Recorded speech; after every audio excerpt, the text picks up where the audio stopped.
Salut à tous, changement de décor pour le roi de la jungle. Je vous ai tous intrigués avec toutes ces vidéos sur Snapchat. Alors, j'ai fait un nouveau concept pour essayer de répondre un peu à toutes vos questions que vous m'avez posées sur Snapchat. Malheureusement, je n'ai pas réussi à répondre à tout le monde, je fais au mieux. Donc voilà, mon concept, c'est de vous présenter par vidéo un animal. Aujourd'hui, je vais commencer par le serval, Charo. Pour ceux qui me suivent sur Snapchat, vous le connaissez très bien. Il vit en Afrique, plus précisément dans la savane. Alors à savoir que le serval, c'est le seul félin qui a le même ancêtre que le lion. Il a pas mal de points communs aussi avec le guépard. Bon, il se réveille tout doucement. Il a pas mal de points communs aussi avec le guépard, notamment sur sa fourrure. Il est tacheté comme lui et ils ont la même morphologie sur la colonne vertébrale. Le guépard, tout le monde le connaît pour sa vitesse. Il a une vitesse de 115 km/h. Et c'est là où en fait on va se rapprocher du serval, c'est que le serval est le deuxième félin le plus rapide au monde. Et il court à une vitesse de 80 km/h. Alors le serval, il fait 80 à 112 cm de longueur. Il peut atteindre 70 cm au garrot. Il a une queue de 30 à 50 cm. Donc il est carnivore et piscivore.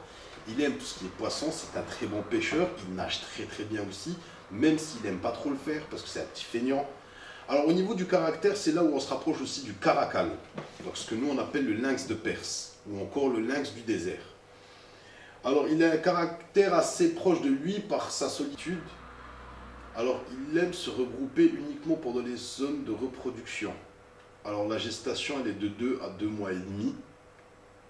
Elle fait des 3 à 5 petits par portée. Alors il reste avec la maman juste pour le temps d'apprendre en fait les bases, donc la chasse, etc., le temps du sevrage. Ensuite la maman les délaisse. J'en ai fini avec le serval pour aujourd'hui. Merci à Charo pour sa gentillesse. Alors il y a une question sur Snapchat qu'on m'a posée énormément de fois.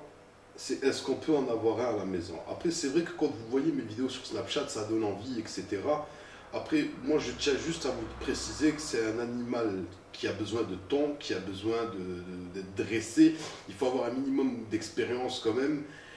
Donc voilà, il faut prendre en considération en fait toutes ces choses-là. Maintenant, pour en obtenir un, il faut passer un certificat de capacité.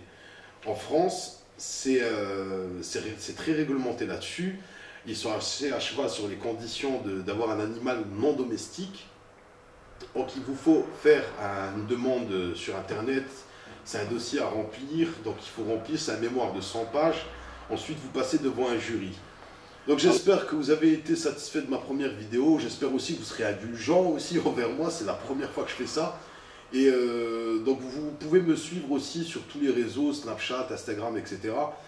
Et si vous avez des questions, n'hésitez pas, je suis là pour y répondre et je répondrai sur la prochaine vidéo.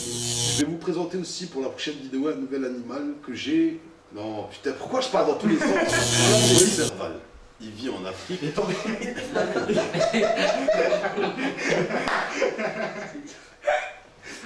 merde, tu es Hachem, c'est ça?